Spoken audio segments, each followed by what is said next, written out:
So we do a lot of documentation in our school, pictures and quotes and descriptions of what kids are doing, and it's more about the process and the product.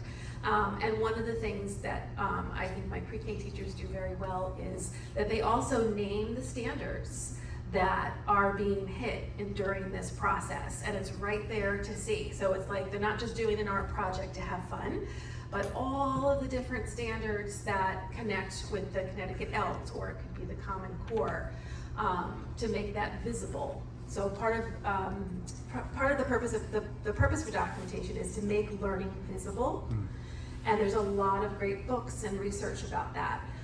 So I think when we're talking about that, I think we need to make that learning visible and show how we're measuring it, right? It might not be show up on a test score, but it might show up labeled with the standards, or there was a lot of discussion about rubrics.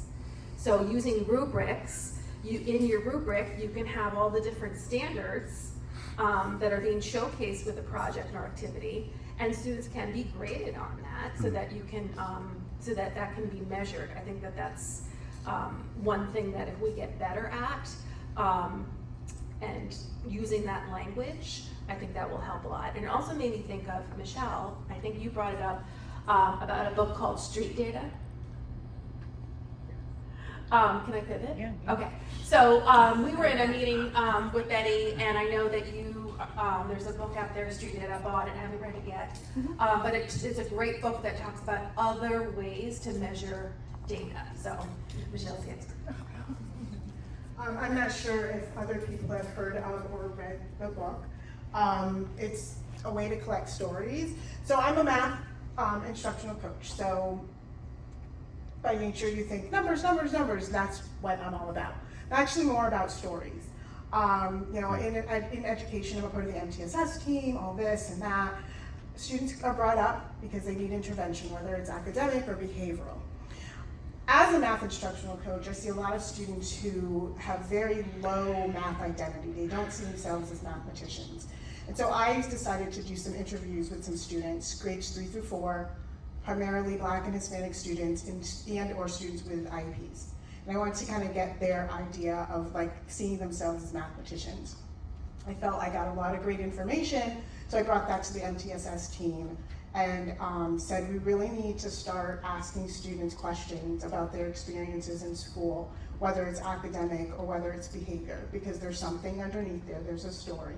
And what we're doing is we sit around the table and we look at numbers, and then we come up with a story. And then we try to fix this story with all the great things that we know as educators. We don't know the underlying story of this student. So I had suggested that anytime a student is brought up at the time for behavior, that we take time and do a student interview. So we started doing that last year around this time, we do it this year. I kind of said, all right, the team shouldn't be doing it, it should be the classroom teacher.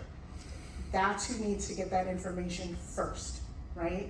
So classroom teachers have started to do it, and then I switched and said, well, now we need to do it for students for academic needs as well, because there's a story.